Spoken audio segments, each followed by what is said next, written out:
Alright, let's get our hands dirty. For years, my world has been about building things.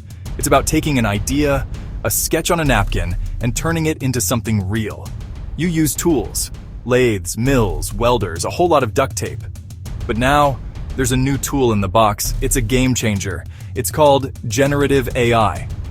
Think of it not as a simple machine that follows instructions, but as a creative partner. It doesn't just do what you tell it.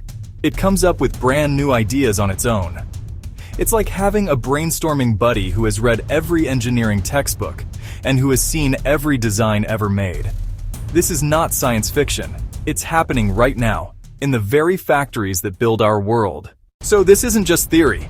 This stuff is already out there on the factory floor making a real difference. Take a giant like BMW, for instance. They're using generative AI in their factories to optimize their robotics. Imagine hundreds of robots in a massive, choreographed dance assembling cars. Getting that dance perfect is incredibly complex. BMW is using AI to simulate and generate the most efficient control code for these robots. The AI figures out the best paths, the quickest movements, how to avoid collisions, all before a single physical robot moves.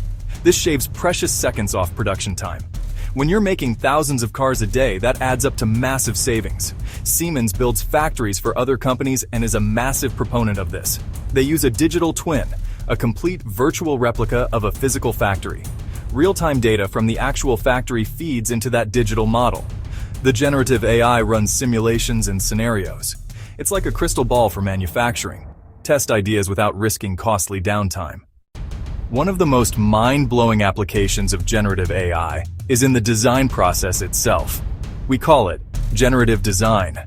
I've spent my life trying to make things strong but also light. It's a constant trade-off.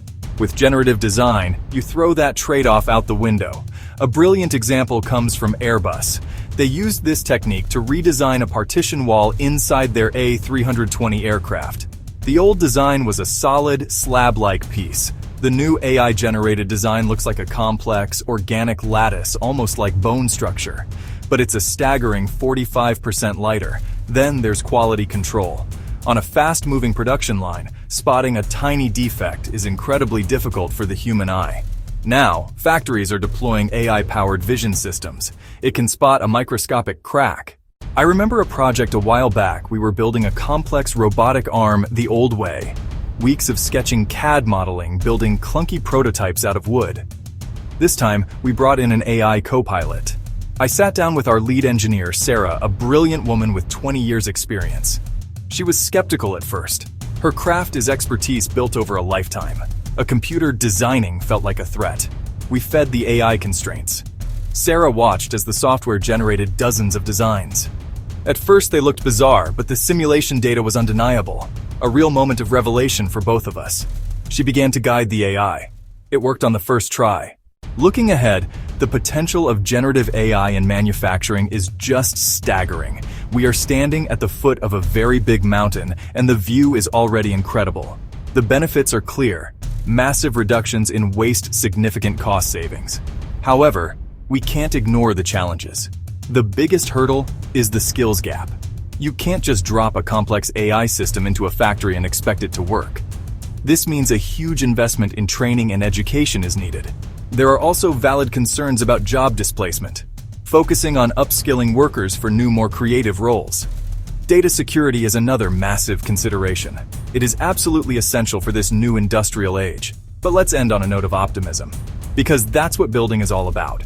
It will be a dynamic, collaborative environment where human creativity and artificial intelligence work hand in hand. Let's get building.